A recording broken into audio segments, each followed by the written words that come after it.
taruk asi lamsa gumna mi amagi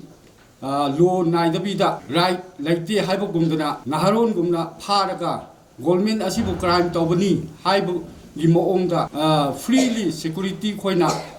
phuba chaiba netpa tawba se ai nuaite ai condemn tawjai political haibu se ai gi motdi yam ina tapna party tungan oibo orasu candidate tungan oibo orasu innocent khoibudi asum haina versus ta halaga security na versus ta bigi attitude ta punishment piba asidi harassment ni crime ni amadi asidi am mi amabu innocent amabu singnobni haiba ai thamjari report ta pham thoe haiba se ai khoi gi kholaw ni aduna ai khoi gi kholaw asi tabi draba government na karisu na kong tabi dab tarabdi tholeiba thawdo aduga karigumba fataba pumna ma se BJP sarkar puriba ekhoi sarkar sina responsible ufam thoi haiba handak sida thoriba si mama ama oina yam nungai jade maram karigino hairaga isagi lamdam aigi maring area da ekhoina chatpa kanda asam re phone check tabiba phabiba besi masi yam phajade asigumba matung mana koi thokhaning de ngasi karigidamak tano ngasi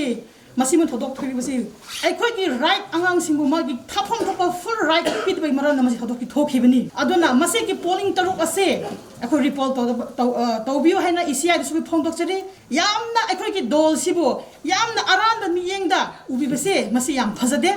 lengak ase lengak pandaba mun khanjai maramdi magi apama tawning ba tawba phaning ba pha ba bise mama ama oine yam penjade aduna kari masu hosi polling taruk ase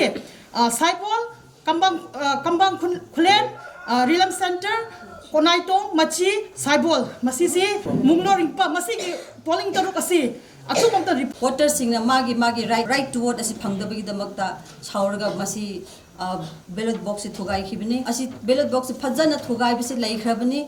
aduga masi gi video clipping su loin laikhre adu kari maram gi ngasi 42 Tengnoupal gi report yad basi kari maram gi ra asi ai khoi hangninge aduna masi athuba matamda report tahan bio haibise ekoi gi appeal ne BJP government na DC adupa atopa asi concerned authority sing sibu yam favoritism yam michang mikha naikhre haibise ekoi phajana khange ekoi gi appeal di ngasi mayam tiliba mayam se report gi dama ekoi demand toraga leiribini masi athuba matamda tahan bio haibise haijaninge force season water sing sibu fear psychosis tohallaga water sing sibu right lehande cyber da moi EVM thugai matungda water sing je bot tha bachang drabani moi kiraga chakhibine masi gumase thokhandana ba amuka government side ti appeal tawjabani